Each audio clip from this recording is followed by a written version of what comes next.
अब आप देख रहे हैं कि फीमर बोन पे भी इम्प्लांट लग चुका है और टीबिया बोन पे भी इम्प्लांट लग चुका है। हाय, मेरा नाम डॉक्टर ज़ीशान जाफ़री है। आज मैं आपको बताऊंगा नी रिप्लेसमेंट क्यों और कैसे होता है आसान तरीके से। आपको पता है नी रिप्लेसमेंट सीवियर आर्थराइटिस की कंडीशन में किया जाता है। इसमें रोमेटॉइड आर्थराइटिस हो सकता है, ऑस्टियोआर्थराइटिस हो सकता है। ये आप मेरे हाथ में नी जॉइंट का एक नॉर्मल मॉडल देख रहे हैं जिसमें जो जॉइंट स्पेस है वो बराबर है।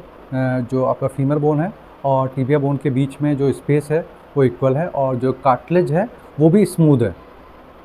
ये देख रहे हैं, ये जो पोर्शन है ये कार्टिलेज है जो कि एक स्मूथ है और नीचे का जो पोर्शन है जिसमें आपका मेनिस्कस है वो भी स्मूथ है। लेकिन अब जब आर्थराइटिस होता है हमें तो ये जो एरिया है ये रफ़ हो जाता है और दोनों जो बोन्स हैं वो क्लोज आ जाती हैं। क्लोज आने के बाद ये आपस में ये जो गैप है वो ज़ीरो हो जाता है और ज़ीरो होने के बाद ये आपस में रगड़ खाना शुरू करती है। आपस में घर्षण की वजह से पेशेंट को पेन होता है और उसका चलना और फिरना बहुत टफ हो जाता है।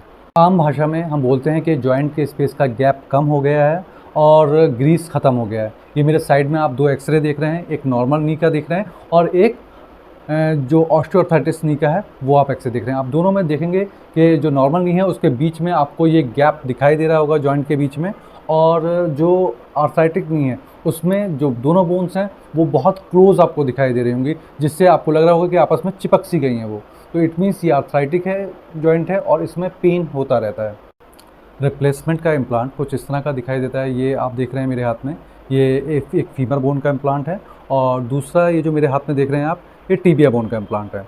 और इसका कोऑर्डिनेशन इस तरह से होता है और ये ऊपर की बोन में लगता है और नीचे वाला जो इम्प्लांट है वो नीचे की टीबिया बोन में लगता है और ये इस तरह से मूवमेंट होता है।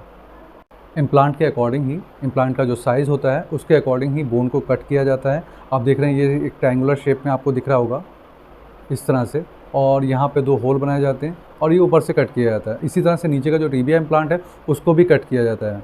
अब आप देखिए कि कैसे इसमें इम्प्लांट फिक्स किया गया है। इसमें आपको एक होल दिखाई दे रहा है।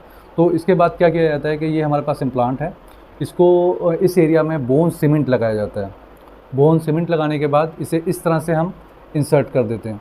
आप देख रहे हैं बोन में, ये आपकी नीचे की बोन है जिसे हम बोलते हैं टीबिया बोन, और इसे ये इस तरह से फिक्स हो जाता है। ये फीमर का इम्प्लांट है और इस एरिया में इसमें सीमेंट लगाया जाता है, बोन सीमेंट, और बोन सीमेंट यहाँ पे भी लगाया जाता है और इसमें भी लगाया जाता है। तो बोन सीमेंट लगाने के बाद ये इस तरह से फिक्स कर दिया जाता है। फिक्स करने के बाद अब आप देखेंगे कि ये हमारा जॉइंट रेडी हो चुका है। अब आप देख रहे हैं कि फीमर बोन पे भी इम्प्लांट लग चुका है और टीबिया बोन पे भी इम्प्लांट लग चुका है। अब आप इसमें देखेंगे कि अब जब मूवमेंट हो रहा है तो बोन्स आपस में टच नहीं हो रही हैं। इम्प्लांट एक पॉली के ऊपर, जो प्लास्टिक है ये प्लास्टिक रहता है, पॉली के ऊपर मूव कर रहा है। तो ये दोनों नॉन लिविंग थिंग है। अब इसमें आप कितना भी मूव करेंगे तो पेन नहीं होगा। यही रीज़न है कि नी रिप्लेसमेंट के बाद पेशेंट का पेन एकदम कम हो जाता है। लेकिन जिन पेशेंट को नी रिप्लेसमेंट के बाद पेन होता है तो इट मीन्स उनकी मसल्स जो सराउंड, क्योंकि जब जॉइंट रिप्लेस किया जाता है तो मसल्स हमारी पहले वाली ही रहती हैं, सिर्फ जॉइंट के जो एंड्स हैं वो रिप्लेस किए जाते हैं। अगर आपको उसके बाद भी पेन हो रहा है तो इसका मतलब आपकी मसल्स वीक हैं, क्योंकि जॉइंट का जो टच हो रहा था, एक दूसरे से मूवमेंट हो रहा था, वो अब नहीं। Thanks for watching. Please subscribe my channel for more informative videos.